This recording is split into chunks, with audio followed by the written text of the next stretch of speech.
नमस्कार। कभी सोचा है कि भारतीय राजनीति में एक ऐसा भी दौर आया होगा जब देश की सबसे शक्तिशाली पार्टी कांग्रेस अंदर से भी टूट रही थी और बाहर से भी। आज हम उसी कहानी में उतरेंगे। ये कहानी है चुनौतियों की, बगावत की और हाँ, एक नई कांग्रेस के जन्म की। तो हमारी आज की चर्चा इन 5 हिस्सों में बंटी होगी। सबसे पहले देखेंगे नेहरू के बाद का भारत कैसा था। फिर बात करेंगे 1967 के उस पॉलिटिकल अर्थक्वेक की और फिर देखेंगे कि कैसे कांग्रेस के अंदर ही एक संघर्ष छिड़ा, पार्टी टूटी और आखिर में इंदिरा गांधी ने एक नई कांग्रेस के साथ वापसी की।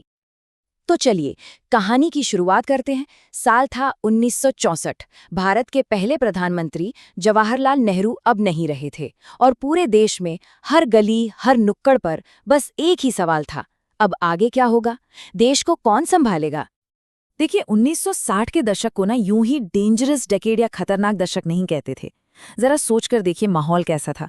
एक तरफ देश में भयानक गरीबी थी, भुखमरी थी और दूसरी तरफ देश को तोड़ने वाली ताकतें भी सर उठा रही थीं। ऐसा लग रहा था मानो भारत का जो नया नया लोकतंत्र था ना, वो अपनी नींव पर ही हिल रहा हो। तो नेहरू जी के बाद मई 1964 में लाल बहादुर शास्त्री जी प्रधानमंत्री बने। फिर 1965 में भारत पाकिस्तान युद्ध हुआ और शास्त्री जी ने वो मशहूर नारा दिया, जय जवान जय किसान। लेकिन जनवरी 1966 में ताशकंद में अचानक उनका निधन हो गया और फिर मोरारजी देसाई को हराकर इंदिरा गांधी देश की प्रधानमंत्री बनी। अब देखिए ऊपर ऊपर से तो सब कुछ बड़ा स्मूथ लग रहा था, है ना, जैसे कि सत्ता का ट्रांसफर बड़े आराम से हो गया। लेकिन इस शांति के पीछे एक बहुत बड़ा राजनीतिक तूफान तैयार हो रहा था और यहीं पर एक बहुत दिलचस्प राजनीतिक खेल शुरू होता है। कांग्रेस के अंदर ना कुछ बहुत पावरफुल नेता थे। इन्हें कहा जाता था सिंडिकेट। समझिए ये पार्टी के किंग मेकर्स थे। तो इन लोगों ने इंदिरा गांधी को प्रधानमंत्री पद के लिए आगे किया। जानते हैं क्यों? उन्हें लगा कि इंदिरा गांधी जो नेहरू जी की बेटी तो थी, लेकिन राजनीतिक रूप से अनुभवहीन है और वो उनके कंट्रोल में रहेंगी, उनके इशारों पर चलेंगी। लेकिन जैसा कि इतिहास ने दिखाया, ये उनकी जिंदगी की सबसे बड़ी राजनीतिक भूल साबित हुई। और फिर आता है साल 1967 और देश का चौथा आम चुनाव। ये कोई आम चुनाव नहीं था, ये एक ऐसी घटना थी जिसने भारतीय राजनीति की नींव ही हिला दी। 1967 के चुनाव से ठीक पहले देश के हालात, सच कहूं तो बहुत खराब थे।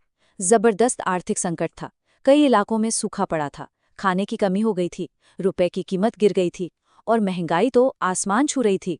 बेरोजगारी भी बहुत थी। अब जाहिर है जब इतनी परेशानियां होंगी तो लोगों का गुस्सा किस पर निकलेगा? सीधा सीधा सत्ता में बैठी कांग्रेस सरकार पर। और लोगों के इसी गुस्से को एक राजनीतिक दिशा दी समाजवादी नेता राम मनोहर लोहिया ने। उनका तर्क बहुत सीधा और पावरफुल था। उन्होंने कहा कांग्रेस का शासन अलोकतांत्रिक है और आम गरीब लोगों के हितों के खिलाफ है। इसलिए जितनी भी गैर कांग्रेसी पार्टियां हैं उन्हें गरीबों के लिए, लोकतंत्र को वापस लाने के लिए एक साथ आ जाना चाहिए। लोहिया की इसी रणनीति को नाम दिया गया गैर कांग्रेसवाद। इसका फंडा बहुत सिंपल था कि भाई आप समाजवादी हो, कम्युनिस्ट हो या किसी और विचारधारा के हो, अभी के लिए ये सब भूल जाओ। बस एक कॉमन दुश्मन है कांग्रेस, उसे हराने के लिए सब एक हो जाओ। और जानते हैं क्या, ये रणनीति काम कर गई। 1967 के जो नतीजे आए वो कांग्रेस के लिए एक झटके से कम नहीं थे, इसीलिए इसे राजनीतिक भूकंप कहा गया। आप देखिए जहां 1962 में कांग्रेस के पास 361 सीटें थीं, वहीं 1967 में ये आंकड़ा गिरकर सिर्फ 283 पर आ गया। आजादी के बाद ये कांग्रेस के लिए सबसे बड़ा झटका था। लेकिन बात सिर्फ लोकसभा की सीटों की नहीं थी, इसका असर बहुत गहरा था। हाँ, केंद्र में तो कांग्रेस की सरकार किसी तरह बच गई, लेकिन 9 राज्यों में वो सत्ता से बाहर हो गई। और यहीं से भारत की राजनीति में 2 नई चीजें शुरू हुईं। एक कोएलिशन यानी गठबंधन की सरकारें और दूसरा दल बदल की राजनीति, जिसे मजाक में आयाराम गयाराम भी कहा जाने लगा। तो एक तरफ तो विपक्ष से लड़ाई चल ही रही थी, लेकिन अब जो असली जंग शुरू होने वाली थी वो कांग्रेस के अपने ही घर के अंदर थी। ये लड़ाई थी प्रधानमंत्री इंदिरा गांधी और उन्हीं सिंडिकेट के बड़े नेताओं के बीच। सिंडिकेट मतलब पार्टी के वो दिग्गज नेता जैसे के कामराज, एस.के. पाटिल, निजलिंगप्पा, जो पार्टी संगठन को चलाते थे। और विडंबना देखिए, ये वही लोग थे जिन्होंने इंदिरा गांधी को प्रधानमंत्री बनाया था और अब वही उनके सबसे बड़े राजनीतिक दुश्मन बनने जा रहे थे। तो अब कांग्रेस के अंदर दो पावर सेंटर बन गए थे। एक तरफ था सिंडिकेट, जिसके हाथ में पूरी पार्टी का संगठन था, और दूसरी तरफ थी इंदिरा गांधी, जिनके हाथ में सरकार थी। झगड़ा सीधा सा था, असली बॉस कौन है, पार्टी या प्रधानमंत्री? सिंडिकेट चाहता था कि नीतियां वो तय करें और इंदिरा गांधी बस उन्हें लागू करें, लेकिन इंदिरा गांधी किसी की कठपुतली बनने को तैयार नहीं थी। और यहीं पर इंदिरा गांधी ने अपना राजनीतिक दांव खेला। उन्होंने सिंडिकेट को किनारे करने के लिए एक जबरदस्त रणनीति अपनाई। उन्होंने अपनी सरकार को एक लेफ्ट टिल्ट दिया, मतलब गरीबों की हिमायती सरकार की इमेज बनाई। उन्होंने 10 सूत्रीय कार्यक्रम लाए, बैंकों पर सरकारी नियंत्रण की बात की, और सबसे बड़ा कदम, राजा महाराजाओं को मिलने वाले खास भत्ते, जिसे प्रिवी पर्स कहते थे, उसे खत्म करने का ऐलान कर दिया। ये सारे कदम बहुत पॉपुलर थे। ये जो अंदरूनी लड़ाई चल रही थी ना, इसका क्लाइमैक्स आया 1969 के राष्ट्रपति चुनाव में।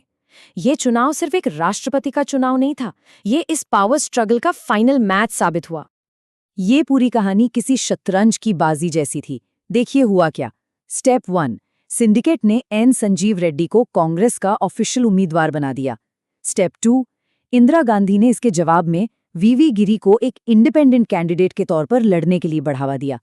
स्टेप 3, इसी बीच उन्होंने 14 बड़े बैंकों का राष्ट्रीयकरण कर दिया और प्रिवी पर्स खत्म कर दिया, जिससे उनकी गरीबों के मसीहा वाली इमेज और मजबूत हो गई। और फिर स्टेप 4, उन्होंने अपना मास्टर स्ट्रोक चला।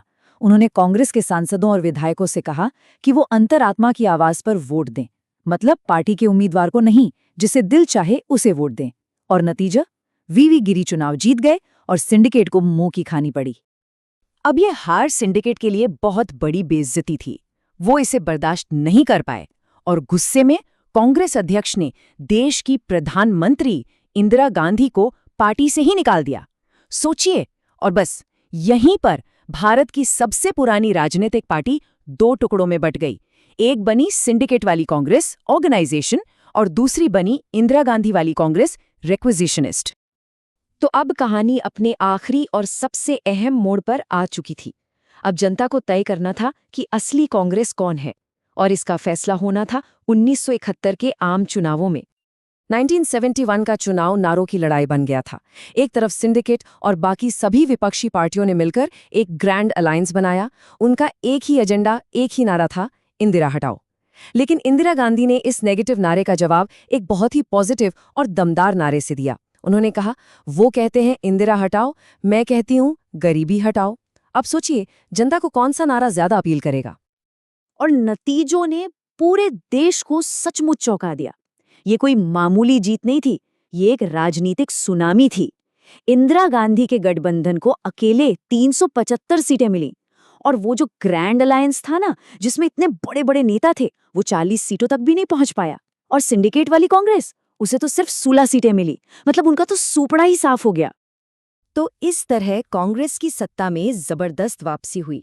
लेकिन एक बात समझनी बहुत जरूरी है, ये जो नई कांग्रेस थी, ये पुरानी वाली कांग्रेस जैसी बिल्कुल नहीं थी। पुरानी कांग्रेस एक अम्ब्रेला पार्टी थी, एक छाते की तरह, जिसमें हर तरह की विचारधारा के लोग थे। लेकिन ये नई कांग्रेस एक पिरामिड जैसी थी, जिसकी चोटी पर सिर्फ एक ही नेता था, इंदिरा गांधी। और इस पार्टी का जो सपोर्ट बेस था, वो अब गरीब, दलित, आदिवासी, महिलाएं और अल्पसंख्यक बन चुके थे। जैसा कि स्कॉलर सुदीप्त कविराज ने कहा है, नई कांग्रेस चुनावी रूप से तो बहुत सफल थी, लेकिन इस सफलता ने उसे उस तरह के तनावों और संघर्षों को अपने अंदर समेटने की जगह नहीं दी, जिसके लिए पुरानी कांग्रेस प्रणाली जानी जाती थी। मतलब साफ है, चुनाव जीतने की मशीन तो बन गई, लेकिन पार्टी के अंदर का लोकतंत्र कहीं खो गया। तो हम इस सवाल पे आके रुकते हैं कि कांग्रेस सिस्टम तो वापस आ गया, कांग्रेस का दबदबा भी वापस आ गया, लेकिन क्या ये वही पुरानी कांग्रेस थी? क्या सत्ता वापस पाने की इस लड़ाई में कांग्रेस ने अपनी आत्मा को ही खो दिया? और क्या ये जबरदस्त जीत आने वाले समय में भारतीय लोकतंत्र के लिए एक नई चुनौती की शुरुआत थी? ये कुछ ऐसे सवाल हैं जिनका जवाब आज भी इतिहास की किताबों में खोजा जा रहा है।